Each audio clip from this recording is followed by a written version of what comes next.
Els diumenges tenim la tradició i la costum, o el costum, perquè en realitat en català no sé com es diu, si la costum o el costum, també em passa amb els postres i les postres. A mi amb el sucre i la sucre. I amb altres també em passa, però ara no em ve al cap. En qualsevol cas, tenim el costum de portar a l'Albert o la Luna, que un d'ells dos són els responsables de fer-nos, atenció, de donar-nos consells pràctics i teòrics sobre com cuidar i millorar el nostre benestar emocional. Molt bé! És un gran dia per la humanitat. Albert, bon dia. T'ho has fet al xat? Sí, he preguntat abans de començar. Avui l'Albert no ve sol, per primera vegada ve acompanyat d'una persona que suposo que ara ens presentarà una miqueta. Sí, bon dia Aina, bon dia Judit i bon dia Sònia també. Avui porto a la Sònia i la Sònia és terapeuta, és la codirectora del centre Retroba't, on jo també faig consulta. Ella és formadora en constel·lacions familiars i també terapeuta gestal. Bon dia Sònia, què tal, com estàs? Bon dia Albert, bon dia Aina, bon dia Judit. Molt bé. Llavors, avui a la Sònia l'entrevistarem bàsicament per les constel·lacions familiars, perquè un dia en vam parlar nosaltres, aquí hi havia una miqueta de curiositat, llavors l'aprofitarem amb ella, que ella és professional i formadora d'aquesta disciplina, que ens expliqui una miqueta. Sí? Perfecte. Molt bé. No sé si vosaltres us en recordeu una miqueta de les constel·lacions familiars, de què és, perquè normalment és una miqueta complex d'entendre. Podem fer una mica de context, si us sembla. Sí, val. Doncs qui millor que ens ho expliqui la Sònia. Llavors, Sònia, no sé si ens pots explicar a nosaltres i a l'audiència també què són les constel·lacions familiars, així perquè ho puguem entendre. Bueno, doncs les constel·lacions familiars és una tècnica que va arribar al 99, de mans de Joan Garriga, que les va portar a Bert Hellinger, d'Alemanya. Llavors, la diferència amb altres tècniques és que directament treballa aquella informació que tenim guardada a l'inconscient, però que li som fidel profundament i que té a veure amb la informació de la família on venim. Val, d'acord. Llavors, a quin tipus de persona o a quin tipus de problemàtica psicològica, emocional poden ajudar les constel·lacions familiars? Doncs aquelles situacions que nosaltres de forma lògica no entenem per què ens passa. Jo què sé, per exemple, jo sé, perquè he escoltat a l'Albert, les claus per tenir una conversa empàtica amb la meva parella, però, per exemple, em noto que encara i així, de forma il·lògica, em costa. O sigui, tot allò que ens costa i no li trobem lògica, el més segur és que tingui alguna cosa a veure amb patrons ocults que hi ha a la nostra família. Són com resistències o bloqueigs inconscients que tenim a nivell psicològic o emocional i ens dificulten a la vida diària? Exactament. Clar, molts cops jo com a psicòleg terapeuta també, que nosaltres veiem més a les coses conscients o les coses que estan a la superfície, molts cops intentes avançar i veus que hi ha alguna cosa que nosaltres no sabem veure que bloqueja aquesta persona i llavors jo molts cops recomano aneu a fer una constel·lació familiar perquè si hi ha alguna cosa que nosaltres no veiem i potser altres terapeutes com la Sònia poden veure, doncs puguin veure-ho i es pugui ajudar. Llavors, Sònia, et volia preguntar si pots posar algun exemple en el qual algun bloqueig en els antepassats familiars hagi afectat alguna persona negativament i com es va poder resoldre perquè si l'audiència ho pugui entendre millor. Doncs, mira, per exemple, fa no molt, una persona jove va venir perquè tenia una sensació sempre com de culpa, que no en tenia raó de ser, i al final va dir, doncs bueno, vaig a demanar una constel·lació familiar. I llavors va sortir que a la seva família hi havia un secret que tenia a veure amb un avi que es va suïcidar i com és típic a la cultura mediterrània, els grans diuen, això no li diem als petits. Llavors, d'alguna manera, des d'un amor, des d'una fidelitat a la família, encara que no ho sabem a nivell conscient, doncs aquella persona tenia com guardadet aquell secret dins.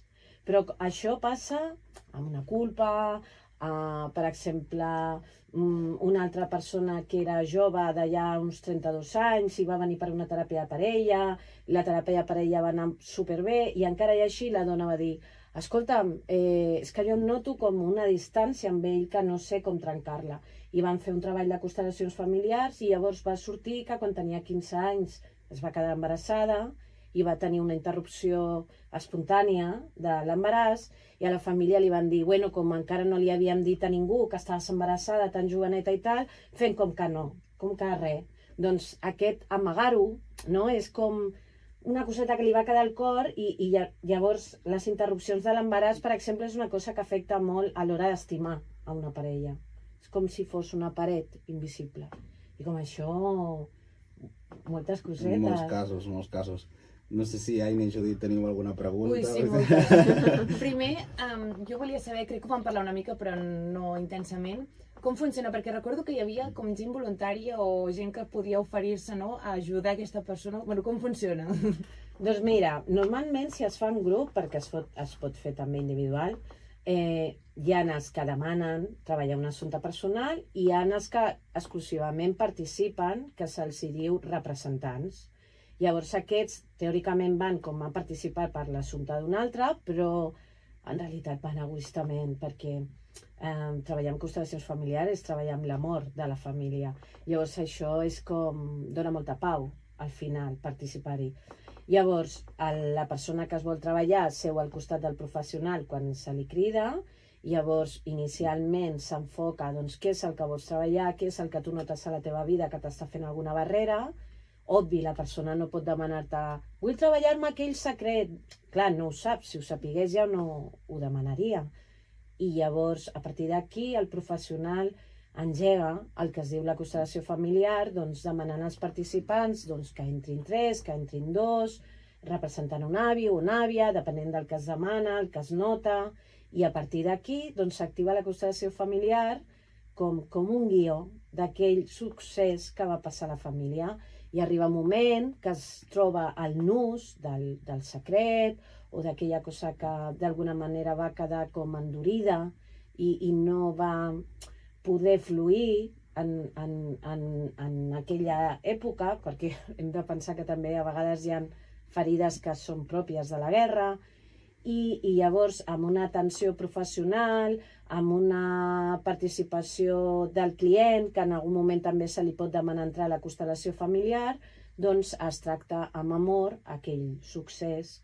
I d'aquesta manera el client, allò que no sabia, és conscient, ja no és una paret invisible, sinó és algo que ha descobert i s'allibera.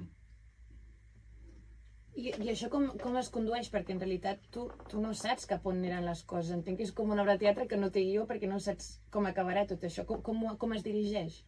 Bueno, la realitat és que les constel·lacions familiars funciona per paradigma fenomenològic. Això vol dir que des de que va començar Bert Hellinger, és com per repetició s'ha descobert que hi ha una sèrie de gestos que signifiquen X informació, que normalment quan hi ha un embaràs que es talla, doncs està comprovat que això té una influència en les teves relacions de parella.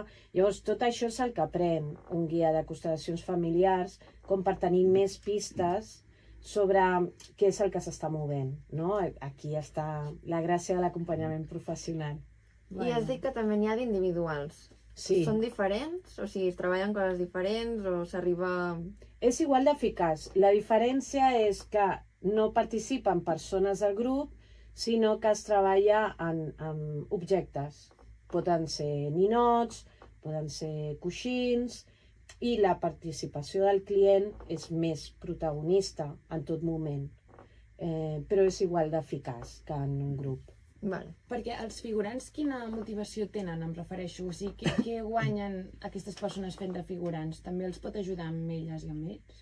Sí, sempre es dona una sincronia màgica, que quan tu participes en una constel·lació és com que coincideix que el que tu estàs fent té alguna riquesa també, com per al teu aprenentatge propi. I llavors sempre t'emportes alguna parleta profunda que et canvia la mirada a la teva vida. I molta gent ho utilitza com una fórmula de manteniment, no? Com per sortir de la vida, agafar un espai on estàs més càlid i connectar amb una energia que és molt propera al cor. I això dona molt de gustet. Jo el que m'he trobat també com a experiència personal meva, com a experiència professional amb persones que he vist i també després a les constel·lacions que he participat moltes a les de la Sònia, és que una interrupció de l'embaràs pot afectar molt a un sistema familiar. És a dir, que jo amb la meva parella antigament, o la meva mare amb la seva exparella o amb el meu pare hagin tingut un avortament, això em pot afectar molt a mi. Per què afecta tant i com es pot resoldre això? Mira, afecta molt perquè les constel·lacions familiars tenen una teoria, no? I hi ha unes lleis que parlen sobre com flueix l'amor a nivell familiar de forma més fluida. I una d'aquestes lleis es diu l'ordre de pertinença. Llavors, quan es dona un abort i no se li dona un espai des del cor, és com, clar, no s'està respectant aquest ordre de pertinència. Llavors això fa com un enredo en cadena. Primer amb la mare, perquè és amagar un dolor, després una dificultat a nivell de parella, perquè hi ha una part del cor que està com retinguda, després també amb els fills, perquè el primer pensa que és primer, però no és el primer, potser és el segon, i llavors els fills tampoc saben què és el que els hi passa, però potser noten com, no sé, com no estic del tot sempre en el meu lloc, i en realitat és un eco de que no té consciència del lloc que realment ocupa dins del grupet dels fillets. O sigui, realment llavors estem parlant d'una vida. Llavors això és de les coses que més afecten en els patrons familiars.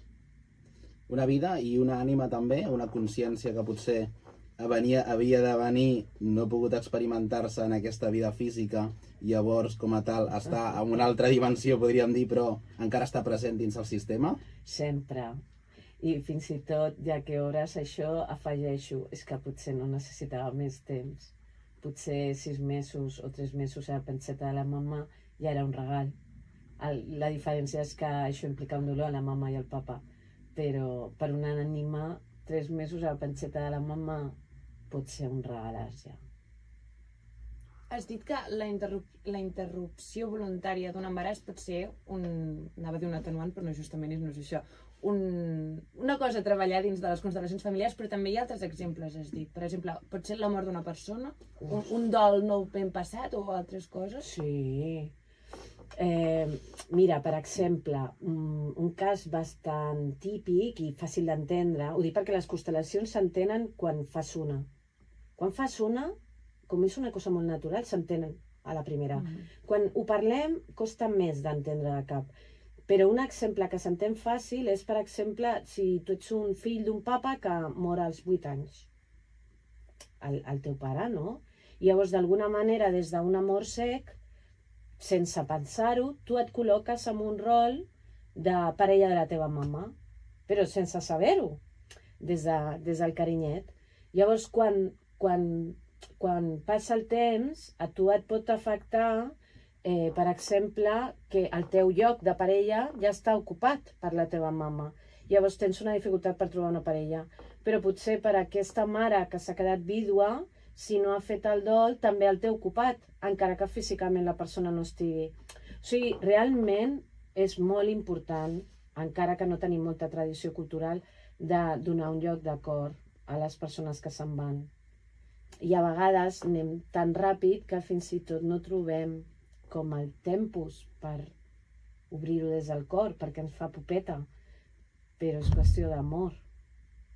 Jo entenc això que dius, de que fins que no ho deus viure, doncs és difícil, no? Des de fora, jo que no ho he viscut mai, se'm fa difícil entendre-ho. Tinc una altra pregunta. Estàs invitada quan vulguis.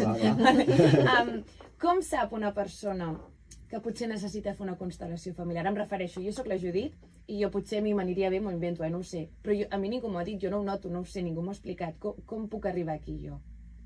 Doncs perquè facis molta teràpia i notis que encara hi ha una cosa que està bloquejada. Vale, jo m'estic treballant una cosa i noto que tot i així no avanço, no? Sí. I llavors pot ser que jo tingui alguna cosa retinguda dins que se'm pot solucionar fent una constel·lació familiar. Sí. Després, perquè si tenim una escolta activa, ens podem donar compte que no tinc cap raó lògica per sentir X cosa. Llavors, si jo tinc una sensació recurrent, o, per exemple, hi ha un patró que es repeteix molt a la família, per exemple, totes les parelles a la meva família se separen, però jo vull tenir parella estable. I és com sospitós, no? Yeah. Sí, els patrons repetits, les sensacions recurrents que jo no entenc per què, també és una pista molt clara.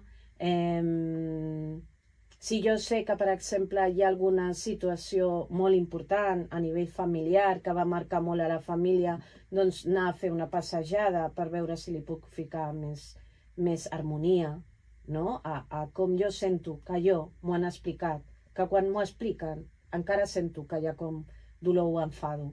Doncs és una raó també per anar a tafanejar. Vale. I un cop jo he fet la constel·lació familiar i jo que si surto i ja sé quin és el meu problema. Jo he detectat el problema, però a partir d'això ho haig de treballar, entenc. No és que surtis d'allà i ja estàs... No? No ho sé, Passa de tot. Passa de tot. Passa de tot.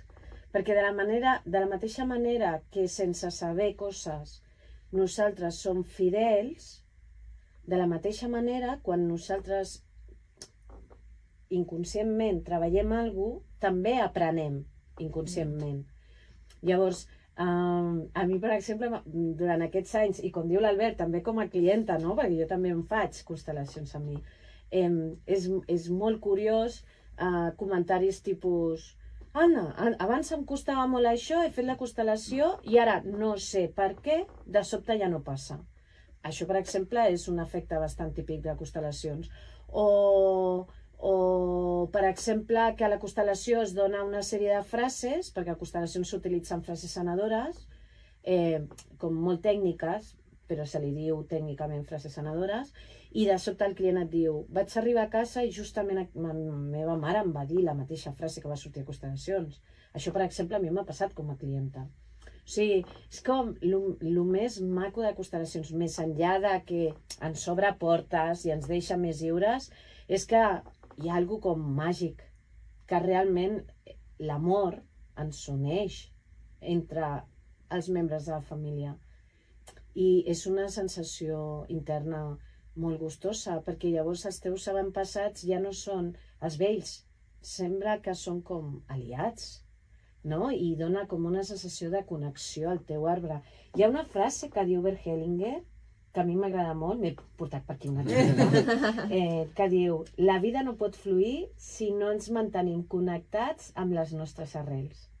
I és veritat. Nosaltres som humans, tenim arrels, llavors no som ocells. O sigui, ens dona força connectar-nos amb les nostres arrels, i més quan ho fem des de l'amor. També a nivell de psicologia així més pràctica... Sí, gràcies. No, jo dic, amb experiències personals, i la meva personal i també com a professional, quan et ve una persona amb algun problema, pues, tinc una dificultat amb la meva parella, o tinc aquesta dificultat, quan comences a indagar, molts cops vas a la infància i molts cops vas amb la relació amb els seus pares. És a dir, i crec que també són frases de Bert Hellinger o de constel·lacions familiars, si tu no estàs en pau amb els teus pares, no has perdonat, no estàs tranquil amb les teves arrels, que és el que deia la Sònia, és molt difícil que estiguis en pau amb la vida, o impossible. És molt difícil que tu estiguis tranquil i puguis tenir relacions sanes amb el treball, amb les parelles, amb moltes coses de la vida, perquè les teves arrels, la relació amb els teus pares no està sana, i això es treballa molt a consulta psicològica també. Sí, per exemple, a nivell d'arrels sabem que a través de les arrels de la mare nosaltres aprenem a tenir permís per ser feliços, i a través de les arrels del pare nosaltres aprenem a tenir permís a l'èxit, perquè clar, és mama i papà, i a través d'ells venen els seus papàs mamàs. Clar, és que en realitat té tot el sentit del món.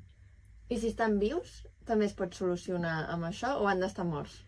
No, bueno, bona pregunta, però no, o sigui, la realitat seria, encara que estiguin morts ho podem treballar, però moltes vegades una demanda típica és tinc molta dificultat amb la relació amb els meus fills, o tinc molta dificultat amb la relació amb ma mare, i mira que ho parlem, i mira que ens estimem, i mira que em costa. Llavors, això també és una demanda bastant típica de constel·lacions. I ho recomaneu a tothom de primeres? Per exemple, algú que potser té més dubtes amb aquest tipus de teràpia o no hi creu tant, ho recomaneu igualment? Sí, primer perquè té la facilitat, que amb altres tècniques no, de que pot anar un dia a participar per veure com funciona una constel·lació familiar. I pot estar més observador participant, pot triar-ho lliurement. Per una experiència personal també, jo quan vaig començar a fer constel·lacions familiars, imagineu-vos un grup en una sala, així com en un cercle, hi ha una persona que té una demanda, que té una problemàtica, i llavors t'agafen com a figurant. Llavors a mi m'agafen, em posen allà al mig, i la consigna és respira, i sent el teu cos. Llavors tu comences a sentir el teu cos, hi ha altres persones allà que no les coneixes, no coneixes la persona que fa la demanda, i de cop comences a sentir-li ràbia cap a un. Diu, aquest no em cau bé. No saps per què, perquè no el coneixes ni res, i de cop tens moltes ganes d'apropar-te amb algú altre. No? Tu com a figurant comences a sentir coses allà i experimentar coses que no saps per què, però realment estàs representant persones del sistema familiar i conflictes que no s'han ordenat o resolt. Llavors la Sònia o la terapeuta ja va ordenant amb paraules i coses que fan, que a mi em costa molt entendre, però bueno, i es va ordenant tot. Sí, justament això, Albert.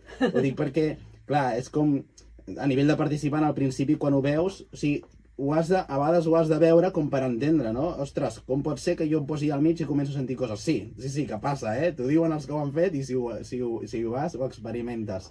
Sí, jo me recordo una vegada que em vaig riure molt perquè va anar un amic meu a participar a Constelacions, això fa molt d'anys, però era la típica persona com molt científica. Bueno, ell estava estudiant a la uni física, crec.